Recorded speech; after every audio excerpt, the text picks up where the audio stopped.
নেপালে ইউএস বাংলা উড়োজাহাজ দুর্ঘটনার 1 বছর পূর্ণ হলো আজ। মর্মান্তিক সেই দুর্ঘটনায় নিহত হন পাইলট, ক্রু এবং যাত্রী সহ 51 জন। ভাগ্যক্রমে বেঁচে যাওয়া 20 জনের 9 জন বাংলাদেশি। দুঃসহ স্মৃতি নিয়ে কাটছে তাদের দিন।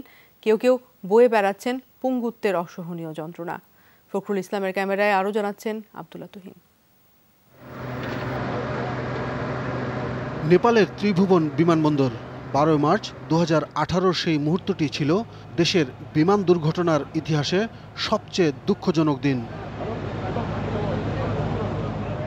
সে দিনটির ভয়াবহ স্মৃতি নিয়ে আরও 9 জনের মতো বেঁচে ফিরেছেন ব্যবসায়ী কবির হোসেন। যে কোনো প্লেন গেলে আমি চাই, আমার মনে মনে ভাবি যে প্লেন অ্যাক্সিডেন্ট করলে কি বাঁচবে। কিন্তু চিরতরে হারাতে হয়েছে 2টি পা, স্ত্রী, 2 ছেলে আর 1 মেয়ে নিয়ে ঢাকার অপেক্ষাকৃত নির্জন কোলাহলমুক্ত এলাকা উত্তরখানের বাসায় থাকেন তিনি। সেদিনের কথা মনে হলেই আঁতকে ওঠেন এই ব্যবসায়ী। কি রে, প্লেনটা এমন করতেছে কেন? মনে হয় পাহাড়ের সাথে লাগাই দেবো। তারপর আমি আরেকবার ওদেরকে নক করলাম। কোনো সমস্যা নাই। তো ল্যান্ড করতে যেয়ে আমার কানে একটা সাউন্ড আসলো। সেটা কি ল্যান্ড করার সময় না আগে পরে আমি জানি না। ওই বড় ট্রাকের চাক্কা বাস্টের যে সাউন্ড হয়, এরকম একটা সাউন্ড আমার কানে আসছে। ওই সাউন্ডটা কানে আসার পরে আমি আর কিচ্ছু দেখিনি। অধিকাংশ সময় কাটে বিছানায়। তবে বড় ছেলে শাওন বিশ্ববিদ্যালয়ে ক্লাস শেষে বাসায় ফিরলে শুরু হয় অন্যরকম যুদ্ধ। কৃত্রিম পা ব্যবহার করে প্রতিদিন কিছুটা সময় হাঁটার চেষ্টা করেন কবির হোসেন। কষ্ট হলেও চিকিৎসকের পরামর্শ মেনে একটু ভালো থাকার স্বপ্নে বিভোর।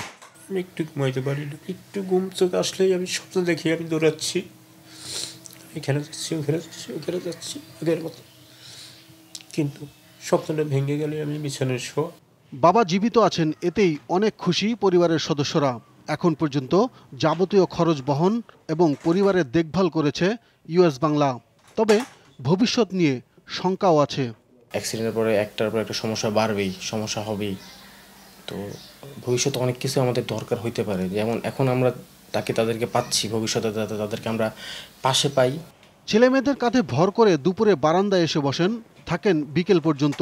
খোলা আকাশের দিকে চেয়ে দেখেন সুন্দর পৃথিবী। আল্লাহর কাছে লাখ লাখ শুকরিয়া আদায় করি যে নিজের দুঃসহ জীবনে কবির হোসেনের চাওয়া আর যেন না হয় এমন কোনো মর্মান্তিক দুর্ঘটনা, কারো ভাগ্যে যেন নেমে না আসে অমানিসার অন্ধকার। আব্দুল্লাহ তুহিন, যমুনা নিউজ, ঢাকা।